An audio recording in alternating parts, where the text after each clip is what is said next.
ఈ 10 మంది ఎమ్మెల్యేలకు సంబంధించి ఏదో కొంతవరకు సక్సెస్ అయ్యాం, త్వరలో ఎన్నికలు అంటున్నారు, ఇంకా జరిగితే లేదంటే అవి కూడా బై ఎలక్షన్స్కి సిద్ధం అవుతున్నారు ఎంతవరకు? ఇప్పుడు మేమైతే కోరుకున్నాము ఏంటంటే సాధారణంగా ఎట్లుంటుందంటే కనుక ఓకే రైట్, మీకు ఈ పార్టీ నచ్చలేదు, కానీ ఏ కారణాల వలన మీరు పార్టీ నచ్చలేదో లేకపోతే ఇంకా అభివృద్ధి కార్యక్రమాల గురించో ఇంకోటి ఏదైనా కారణం కావచ్చు మీరు పార్టీ మారారు. పార్టీ మారిన వాళ్ళు మేము పార్టీ మారామని ధైర్యంగా చెప్పుకుని పార్టీలోకి వెళ్ళిపోతే బాగుంటుంది కదా.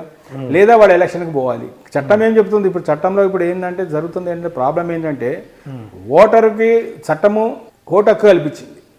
ఓటు వేసినోడు ఎవడు అడగట్లే, మేము ఓట్లు వేసాము కదా, వాడు ఓటు వేసినోడు ఎవడు అడగట్లే. మాకు చట్టం పరంగానే సంక్రమించిన ఓటు కదా ఇది. కానీ వాళ్ళు చట్టం వచ్చేటప్పటికి వాళ్ళు స్పీకర్ అధికారాల గురించి ఇంకో అధికారాల గురించి మాట్లాడుతున్నారు తప్ప కానీ ఎమ్మెల్యే మారారు, ఎంపీ మారారు అన్న దాని గురించి వస్తున్నారు తప్ప కానీ బట్ ఓటర్ని ఎవడు పట్టించుకునేవాళ్ళు లేడు. ఓటర్ని ఎవరు పట్టించుకునేవాళ్ళు దాని వరకు మాత్రం. ఎందుకంటే అది ఏదైతే వీళ్ళు పార్టీ గెలిచిన తర్వాత పార్టీ మారే విధానం ఉందో ఆ విధానం ఇంకా లోపభూయిష్టంగానే ఉంది. ఆ విధానం మాత్రం ఇంకా లోపభూయిష్టంగా అది వాళ్ళ అడ్వాంటేజ్ కోసం ఏ రాజకీయ పార్టీ అధికారం వాళ్ళ అధికారం వాళ్ళు ఉపయోగించుకుంటారు. కానీ ఈ రకమైన కేసు లేకపోతే ఇంకా కొంచెం మార్పులు జరిగాయేమో.